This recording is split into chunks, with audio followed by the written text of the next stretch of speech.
of your thoughts. And now, on to our top story. South African golfer African Jarvis won the magical Kenya Open by 3 shots on Sunday, clinching his inaugural title of the DP World Tour. Jarvis, ranked 195 in the world, rolled in an eagle putt on his 72nd hole to post an 8 under par 62 in the final round, finishing 25 under par in the tourney held at the Karen Country Club. And as Mike Okinyi details in the following report, Kenya's best performer, Njoroge Kibugu, finished in position 61, even as golfers battled wet and rainy conditions on the final day.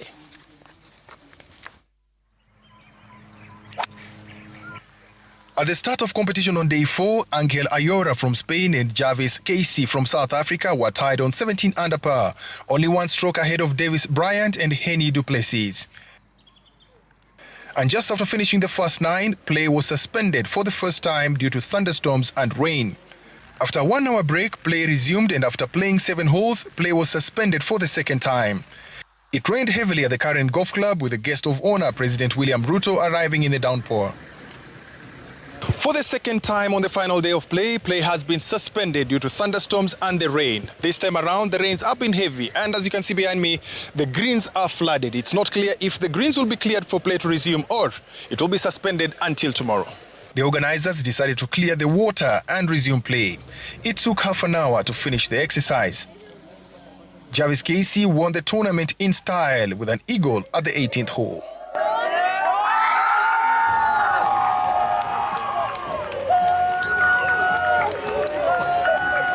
Kenya's Njoroge Kibugu rediscovered his form on the final day as he shot 5 under par to finish 6 under par for the tournament. I knew I had to do better than I did yesterday. Bogey-free round, and I'm happy. I'm quite happy. For his effort, Njoroge received a special jacket and 2 million shillings from one of the sponsors, Absa Bank. Asante sana.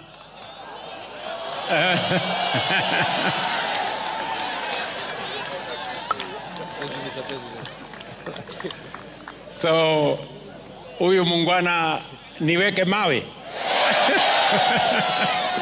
Siku hizi nimefundishwa na watu wa Nairobi kuweka mawe.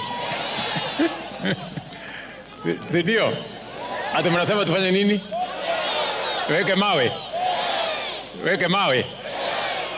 Bas, wewe Bwana Salim Furia, wewe ndio waziri wangu. Tafuta mawe ya milioni 5 patia huyu mjamaa. That reward ensured Kibugu will receive 7 million shillings over and above the prize money from the tournament.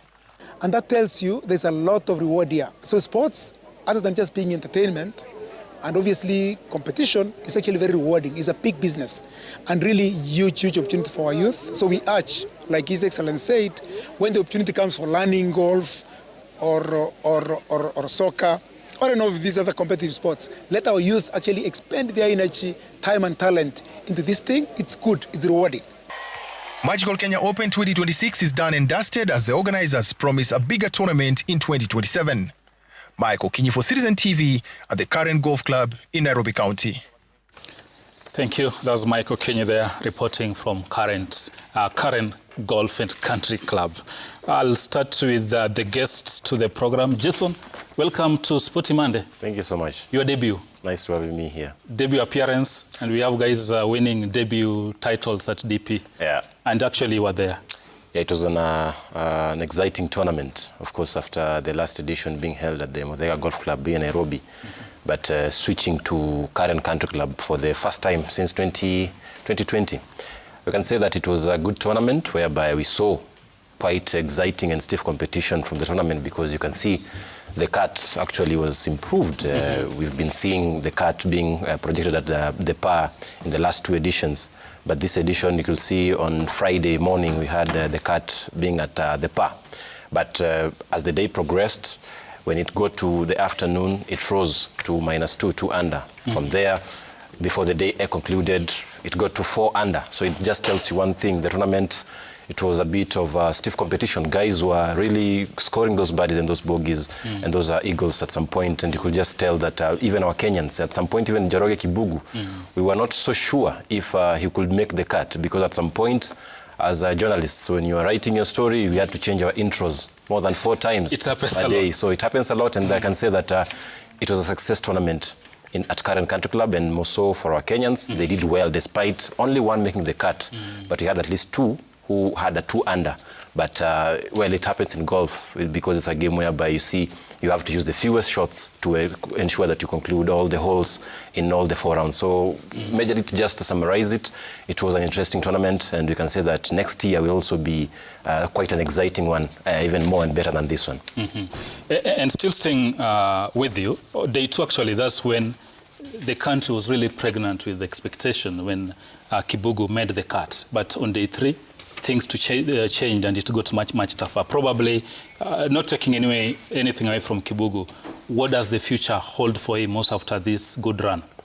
First of all, to just understand, Kibugu, it's not the first time that Kibugu is making the cut at the Magical Kenya Open. He did that as an amateur before. Previously, the last Kenyan to do so was his brother, Mutai Kibugu, in 2023 at the Muthaiga Golf Club.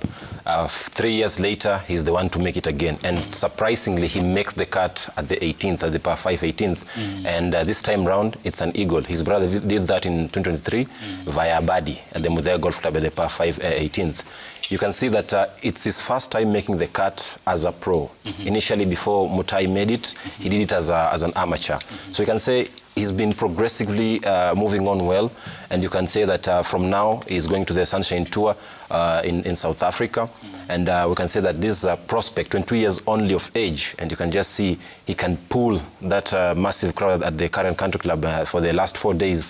It just tells you one thing, it's a player, or he's a player who is growing successively, and by the time he gets 28, and already so far, he's not an amateur, remember, he's a pro. So I'm seeing quite a good prospect in the future in Njoroge Kibugu. And if you just mentioned to it, he's a player who is so calm on the pitch.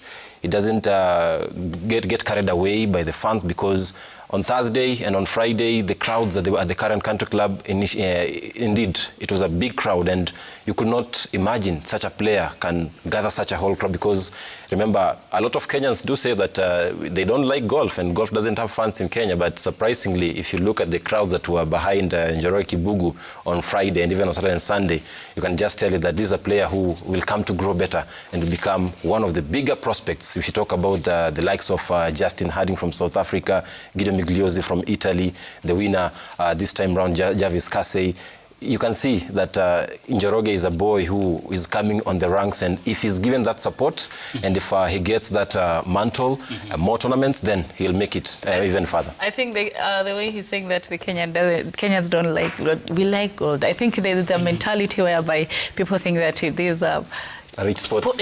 Rich sportsman. Ni ya watu wa huko Karen, ni ya watu wa huko sijui, ni ya watu, maybe they were rich ones. So we love gold, but again, we need to remove that mentality of people saying that this is a rich man's gold. And I just want to talk about the prize money. Of course, the first person got 60 million and the second one 39 million. That was a massive. So that can motivate people from like all over the country to start getting interested in gold. Absolutely. I mean golf, playing golf, sorry. And of course, before we wrap up this topic, as earlier mentioned, today we are speaking to the Mexican ambassador to Kenya, Her Excellency Gisele. She's already in the building here at Citizen TV, and we are going to speak to her shortly on Sporty Mondays. Matters 2026 World Cup. Are the Mexicans ready? She'll be telling us. Steve, Jacob, before we speak to the ambassador, of course, Jacob, just hold on, we'll be coming to you. But Steve, maybe you can sum this up. As it says, this is a rich man's sport, but again, good money pumped in there. The prize money went up. Last year it was 2.5 million USD, this time 2.7. The winner took home 60 million, but the question is, no Kenyan actually has won this, let alone making it to the top 10. What do we do maybe to make or raise the levels of our golfers? Kibugu did well, but still fell short.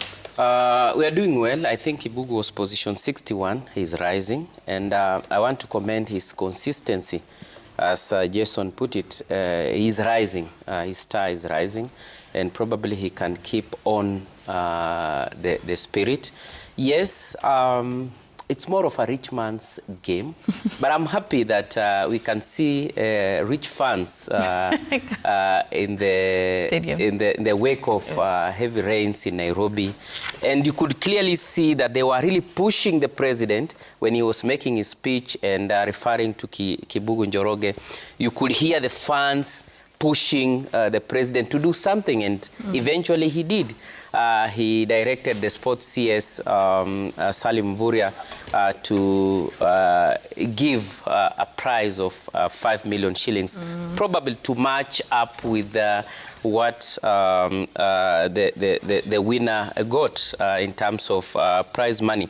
And with such spirits of rewarding top Kenyan golfers, because he's a top Kenyan golfer.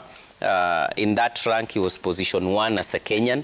So if we reward such successes, then probably the games will become more appealing to more Kenyans, even those who do not subscribe to such competitions. Then will start going to the golfing tournaments and the courses, and probably we could get it there. Again, Kenya being top there in one of the tours. You saw Kenya gracing that 4-day occasion. It's a big thing because it's an international calendar, and Kenya to be recognized to host such a tournament, it's a big thing. The winner there described the course as one of the toughest, and that clearly shows that Kenya is a sporting country.